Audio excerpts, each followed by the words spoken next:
Je vais vous montrer comment imprimer le rapport d'inspection sur format papier. Dans le cadre du cours qu'on donne ici, ça se peut qu'on vous demande le rapport imprimé pour que l'enseignant puisse voir l'inspection, voir où sont les erreurs et les bonnes mesures. Alors, ce qu'il faut comprendre, c'est que pendant votre programme d'inspection, vous avez demandé à savoir si cette mesure-là entre dans la tolérance ou pas selon le plan, et tout ce qui est en rouge et en vert, c'est ce qui va sortir sur le rapport d'inspection. Alors, pour imprimer un beau résumé, on va aller dans l'onglet Rapport et on va aller dans Créer protocole. Okay? Il n'y a pas vraiment de fichier imprimé. Il y en a un, là. Je peux vous le montrer, c'est fichier... Ok, non, il n'y en a même pas.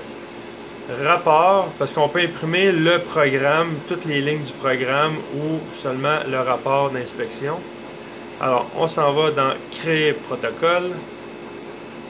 Et là, ça nous demande, ok, ici c'est un template.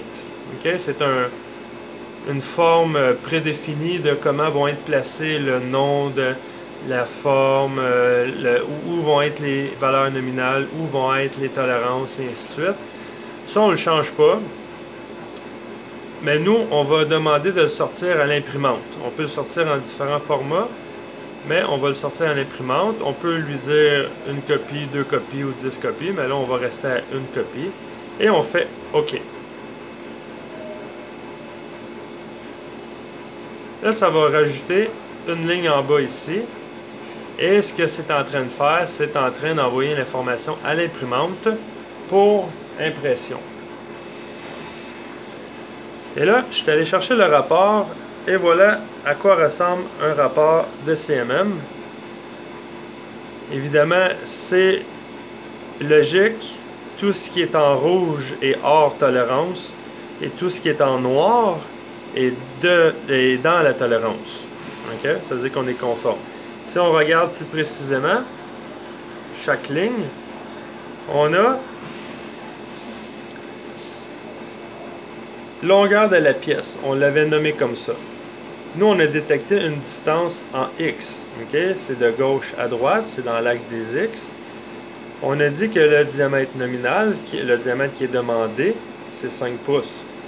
La tolérance, c'est plus 3 moins 3 millièmes. Et l'actuel, ça veut dire la mesure réelle sur ma pièce, c'est 4 pouces 9916. Alors, j'ai une déviation totale de 8 millièmes et 4 dixièmes de millième, mais je dépasse de 5 millièmes et 4 dixièmes de millième du minimum de ma tolérance. Okay? Ça, c'est vraiment la valeur de plus qu'on a avec la tolérance qu'on nous donne. Alors, ça, c'est une ligne pour une mesure. Ici, on a les flèches qui disent, bon, là, on est en bas de la tolérance. Ici, on est trop haut par rapport à la tolérance maximale.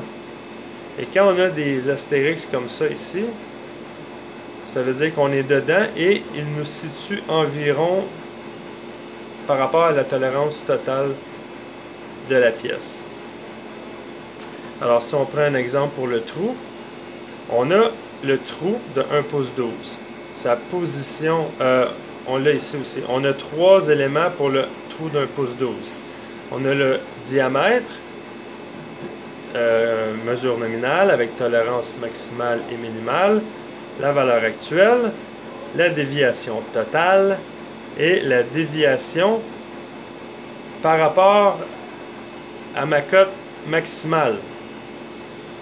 Okay. Et pour le même trou, j'ai la position en X et la position en Y. Alors, très facilement, je peux voir si j'ai des erreurs sur ma pièce. Alors voilà pour imprimer le rapport CMM sous format papier.